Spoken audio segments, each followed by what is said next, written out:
Baik, bismillahirrahmanirrahim. Assalamualaikum warahmatullahi wabarakatuh. Alhamdulillah, kita panjatkan puji dan puji syukur kehadirat Allah Subhanahu wa Ta'ala atas segala limpahan nikmat yang Allah berikan kepada kita semua. Salawat dan salam semua tercurah kepada junjungan kita Nabi Muhammad SAW. Pada kesempatan ini, saya akan menjelaskan tentang klasifikasi alat mekanis pada penambangan batu bara untuk mata kuliah pembinaan tanah mekanis program studi teknik pertambangan batu bara Politeknik Akademik Palembang.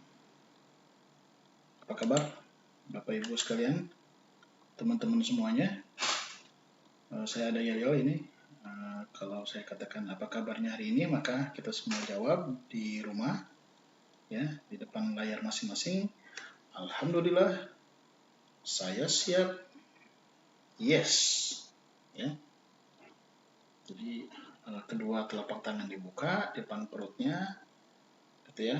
Lalu tangan kanan kiri setelah itu dikepal dengan mengatakan saya siap. Tadi alhamdulillah, lalu saya siap. Dan tarik tangan kanan kirinya ke pinggang dengan suara keras, kata yes. Ya, saya ulangi. Apa kabarnya hari ini? Alhamdulillah, saya siap. Yes. Oke, bisa ditangkap ya, teman-teman semuanya. Saya tanya sekarang dan silahkan dijawab. Apa kabarnya hari ini? Oke, mantap.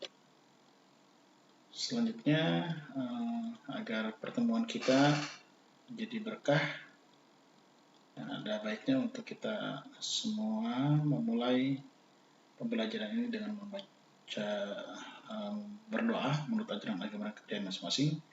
Berdoa dimulai. Raditu billahi rabba wa bil islami dina wa bi Muhammadin nabiyya wa rasulah rabbi zidni ilma warzuqni fahma. Selesai. Baik, teman-teman semuanya.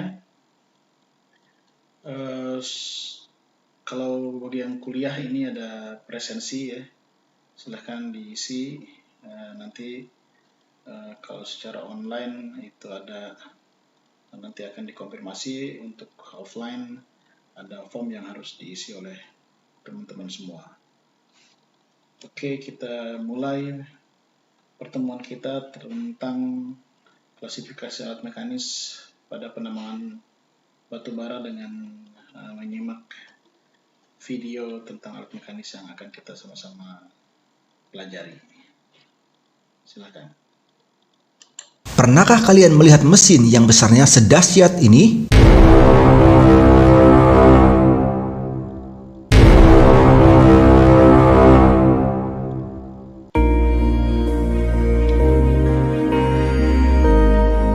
Ukuran dan kemampuan dari mesin-mesin ini benar-benar sangat mengesankan. Mau tahu mesin apa sajakah itu?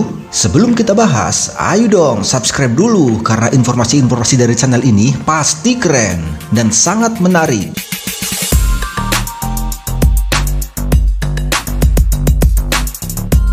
Baiger.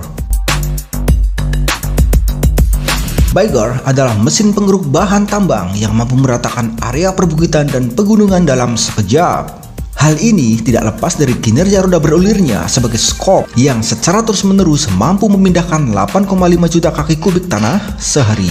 Mesin yang memiliki tinggi 315 kaki, panjang 720 kaki, dan menggunakan penggerak setinggi 8 lantai ini disebut-sebut sebagai mesin pengeruk tertinggi sekaligus terbesar di dunia. Setelah selesai dibangun pada 1978, Baiger 288 yang memiliki berat 13.500 ton disiapkan untuk menggantikan Big Muskie sebagai pengeruk tambang terberat di dunia. Lantas, bagaimana cara menyiapkan mesin ini? Jadi, pekerja perlu menyiapkan lapisan pasir khusus di atas tanah hingga memindahkan tiang listrik agar tidak mengganggu secara umum. Butuh waktu hingga 3 minggu lamanya dari mesin yang berjalan sejauh 10 meter per menit ini. Uniknya, setelah mesin raksasa ini berjalan, hanya dioperasikan oleh 3-4 orang saja.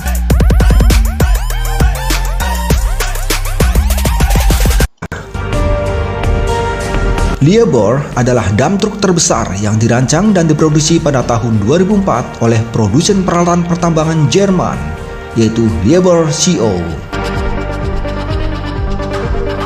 Liebherr T282 memiliki tinggi 7,4 meter, panjang 14,5 meter, lebar 8,7 meter, dan diameter roda 6,55 meter. Dump truk seberat 203 ton ini dapat mengangkut beban sekitar 365 ton dan menghasilkan tenaga sekitar 3.650 tenaga kuda. Karena ukuran dan beratnya yang luar biasa, dump truk ini tidak dapat digerakkan di jalan umum. Liebherr T282B ini dikirim dalam bentuk komponen ke lokasi pelanggan sebelum menjalani perakitan akhir.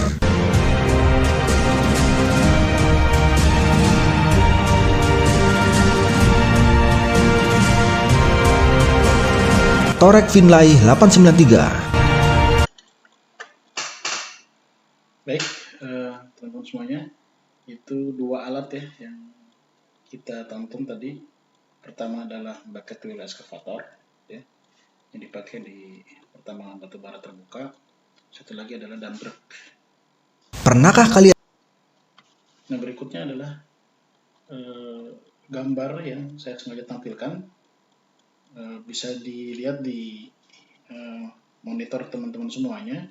Ada 4 gambar dan ini semuanya adalah gambar raksasa semua, sengaja untuk menumbuhkan motivasi, ketertarikan, keingintahuan dari kita semuanya tentang alat mekanis yang akan digunakan di tempat kita bekerja nantinya.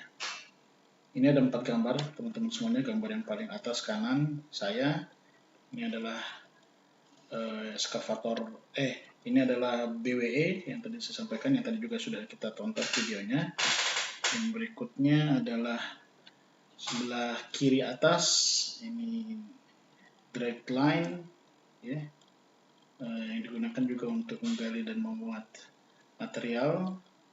Lihat orang-orangnya ya teman-teman semuanya, kecil-kecil badannya ya, ini padahal tingginya mungkin 2 meteran gitu. Lalu bagaimana dengan alatnya? Sama, mobil ukuran jadi sangat kecil sekali dibandingkan dengan alatnya, seperti itu. Lalu yang bagian bawah sebelah kanan saya, ini adalah power shovel untuk kegiatan penambangan batubara, dan lihat orangnya hanya sebagian dari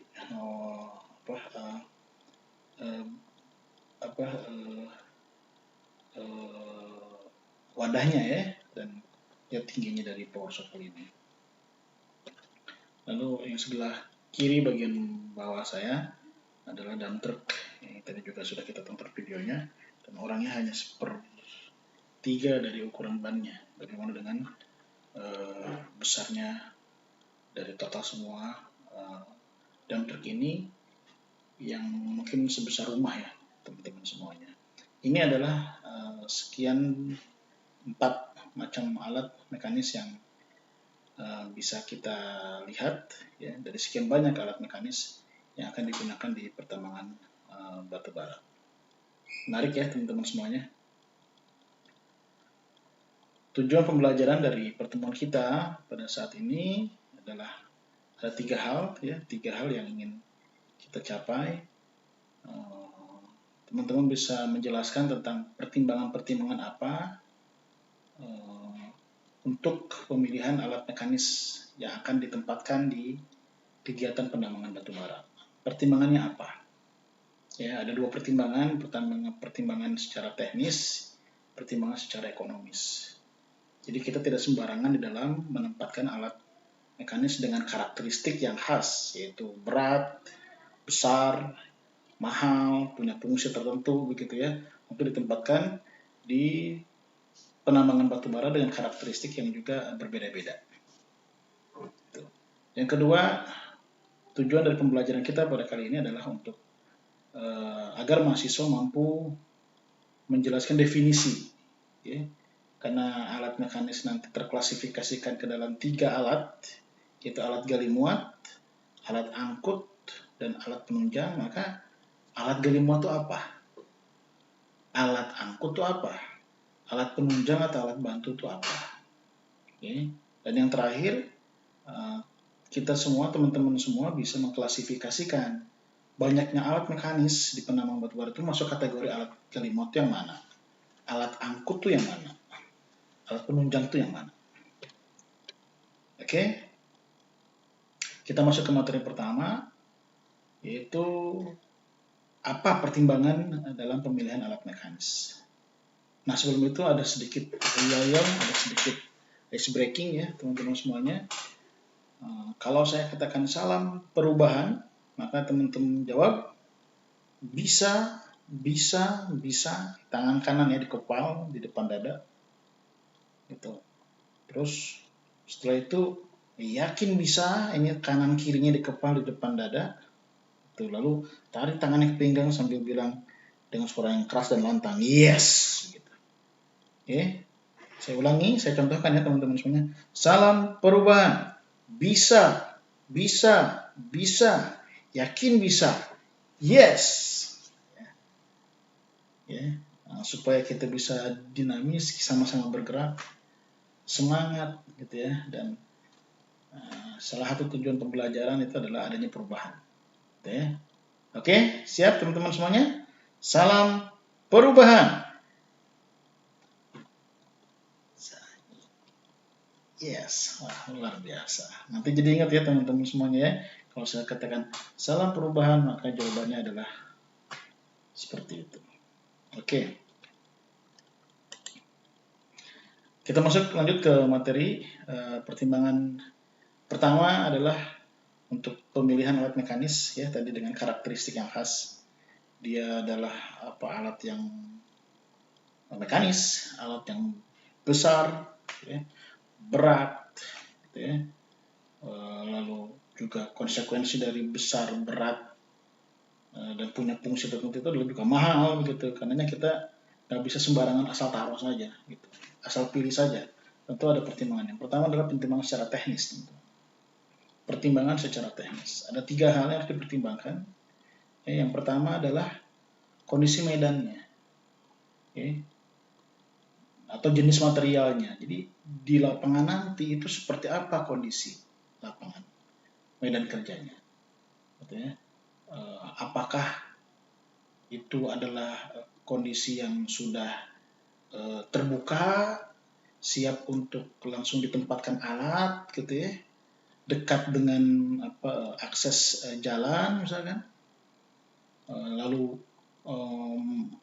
material yang ada di sana juga material yang siap untuk didudukin, ditempatkan alat yang ukurannya besar, daya dukung yang melebihi daya tekan dari material sehingga tidak amblas, atau bagaimana?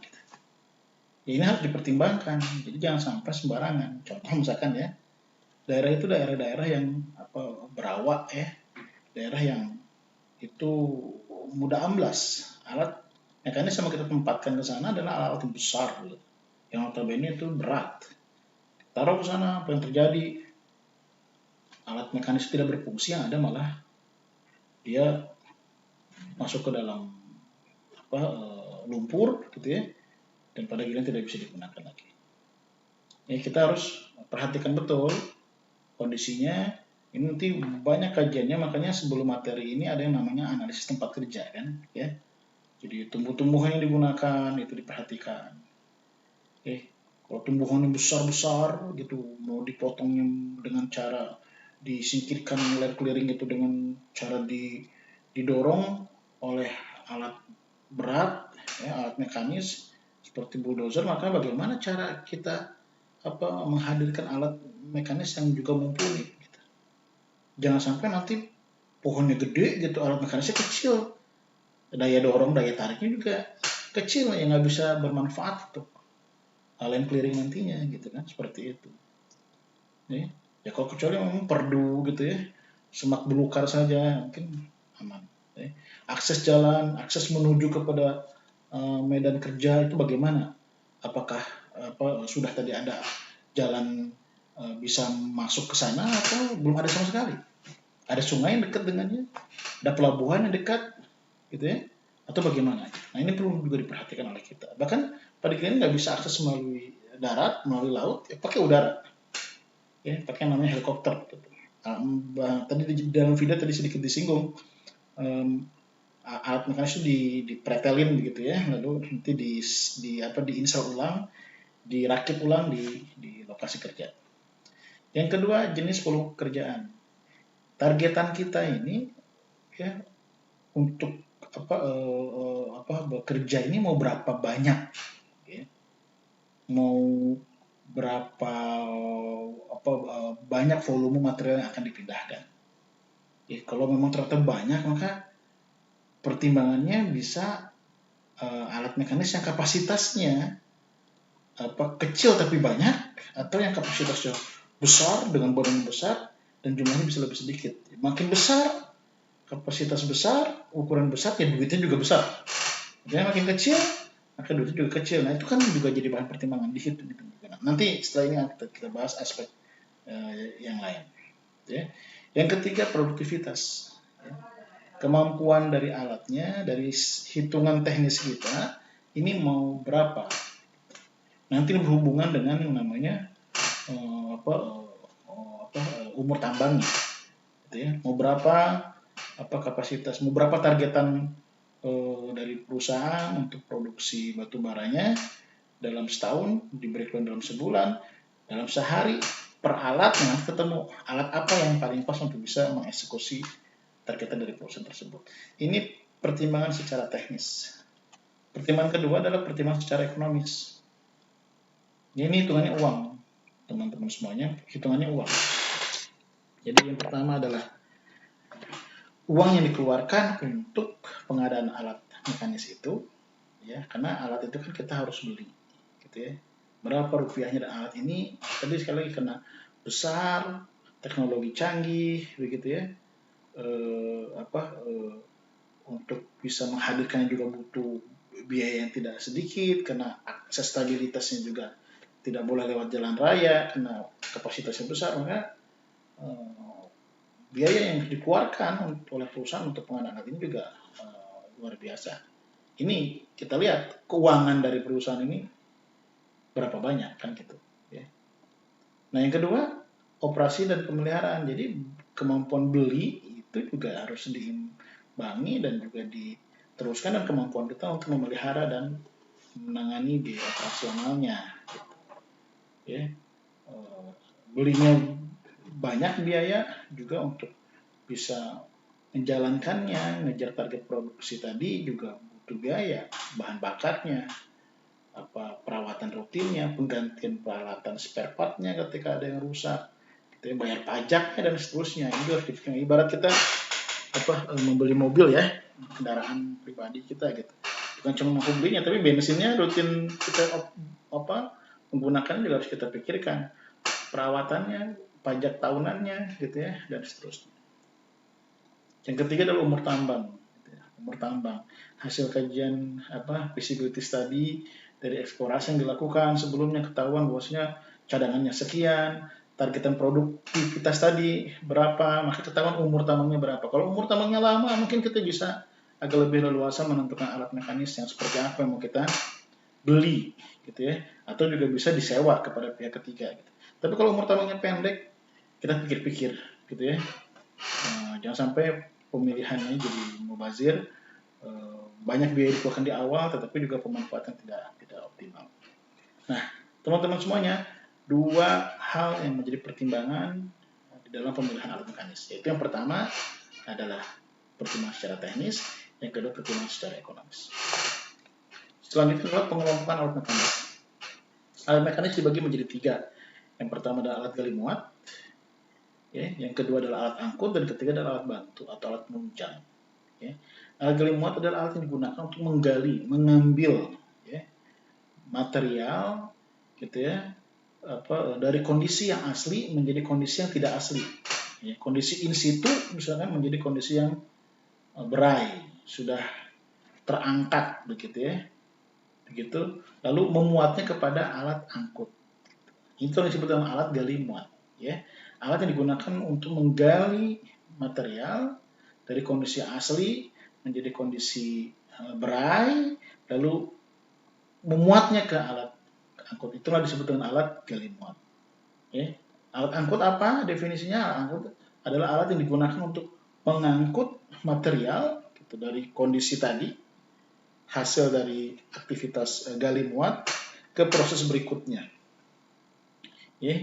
Jadi dia mentransportasikan, memindahkan ya material dari kondisi yang sudah berai, ya, yang sudah loose begitu ya, gitu ke proses berikutnya. Ini bisa macam-macam, bisa ke tempat stock file, penimbunan stock file dalam tambang, ke pelabuhan, langsung ke konsumen, bisa ke tempat pengolahan, ya, di blending gitu ya, seperti itu, ke tempat briketisasi misalkan, dan seterusnya begitu ya. Artinya alat yang memindahkan material ke tempat proses berikutnya, itu disebut alat angkut. Lalu yang ketiga adalah alat bantu, alat penunjang. Ini adalah alat yang digunakan untuk mensupport kegiatan dua di awal tadi, yaitu kegiatan gali muat dan kegiatan angkut begitu. Sehingga akhirnya kegiatan gali muat angkut yang merupakan kegiatan utama dari penambangan ini pun tidak terganggu. Makanya dia adalah alat untuk membantu kelancaran proses produksi. Gitu ya. Di antaranya adalah alat-alat seperti alat pemeliharaan kondisi jalan supaya tetap kondusif sehingga angkut bisa lewat gitu ya. Pengupasan soil, penyebaran spreader, bahan galian, sebagai feeder membantu alat gali muat sehingga bisa bekerja secara optimal gitu. Dan lain-lain. Apa saja contoh-contoh alatnya, kita bahas satu persatu. Alat gali muat contohnya adalah power shovel, excavator backhoe, dragline, clamshell, wheel loader, bucket wheel excavator, dan bucket chain excavator. Tadi ya, sempat kita sebutkan tadi ada yang namanya excavator backhoe tadi, power shovel, dan bucket wheel excavator. Saya pikir ada beberapa alat gali muat yang kita juga sering lihat di pinggir jalan ataupun di kegiatan konstruksi ataupun juga kegiatan pembuatan jalan raya atau jalan tol ya, teman-teman semuanya. Kita bahas satu persatu. Shovel. Ini adalah alat gali muat yang serbaguna yang digunakan untuk menggali, memuat, dan mengangkat material. Shovel itu ada yang kabel, ya teman-teman semuanya. Tadi ada fotonya kan yang besar tadi. Ada yang hidrolik, ya. Ini hidrolik.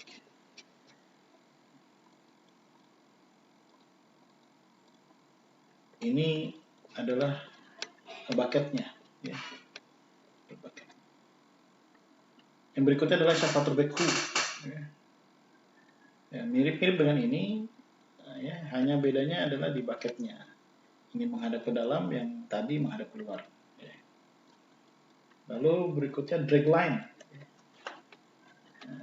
Sama fungsinya adalah untuk menggali muat, tapi materialnya adalah material yang lepasan, yang mudah lepas, gitu ya, karena kekuatannya hanya terbatas kepada sling yang digunakan. Lalu ada clamshell yang ambil dari atas, lalu memindahkan. Ini bisa rubber, bisa juga crawler, bisa dari besi gitu ya, untuk aktivitas bergeraknya. Gitu. Ada juga wheel loader, ini sering mungkin kita lihat gitu ya. Adalah alat gali muat juga. Bentuknya mirip-mirip campuran antara backhoe dengan shovel dan bulldozer ya. Bucket wheel excavator, ya, wheel yang bucket yang berputar gitu ya, seperti itu. Terus ada untuk ngambil, inilah gali muat ya. Yang tadi ukurannya cukup besar. Di Indonesia ada di PTBA, tapi sekarang sudah nggak ada lagi mungkin ya. Kalaupun ada sudah sistem kanibal dia, karena pabriknya di Jerman juga sudah tidak ada. Yang berikutnya adalah bucket chain excavator. Ini digunakan untuk di perairan. Baik, berikutnya adalah alat angkut. Ya. Alat angkut tadi di video awal, di gambar awal juga kita sama-sama simak, ada yang namanya dump truck begitu ya. Tapi untuk alat angkut sebenarnya di tambang sangat banyak ya teman-teman semuanya. Ada yang di darat gitu ya, artinya di jalan begitu ya digunakan. Ada yang juga menggunakan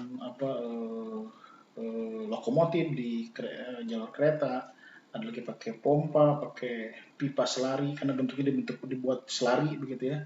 Ada di laut gitu, bukan tongkang gitu, atau di sungai gitu ya, tongkang dan kapal curah gitu. Jadi ada macam-macam alat angkut, ada dump truck, conveyor, power scraper, cableway transportation, kabel di atas, lokomotif lori, pompa dan pipa selari, tongkang dan kapal, tunda, tugboat, dan kapal curah. Ini contoh alatnya, dump truck, ini conveyor. Nah, power scraper ini alat yang sebenarnya bisa gali muat angkut sebenarnya, gitu ya. Tapi ini jarang digunakan di Indonesia. Ya. Lokomotif dan lori, ada pompa dan pipa selari, tongkang ya. Ini tongkangnya. Ini tongkangnya, ini tugboatnya. Ini kapal curah, ya, kapal biasa sebenarnya, tapi punya fasilitas untuk bisa mencurahkan isi kapal itu ke tempat yang lain. Dan yang terakhir adalah alat bantu penunjang, alat bantu atau alat penunjang. Ya.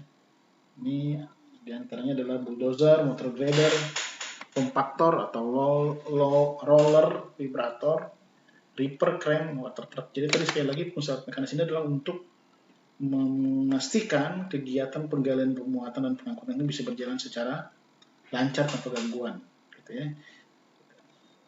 Alatnya adalah bulldozer. Tadi bulldozer itu mendorong, gitu ya, menarik, gitu ya, material, dan fungsi di lapangan adalah sebagai multifungsi, bisa untuk feeder, untuk alat gali muat, alat angkut di front penambangan, atau juga nanti untuk jadi scraper jalan, gitu ya, mendorong di stock file, gitu ya, dan seterusnya.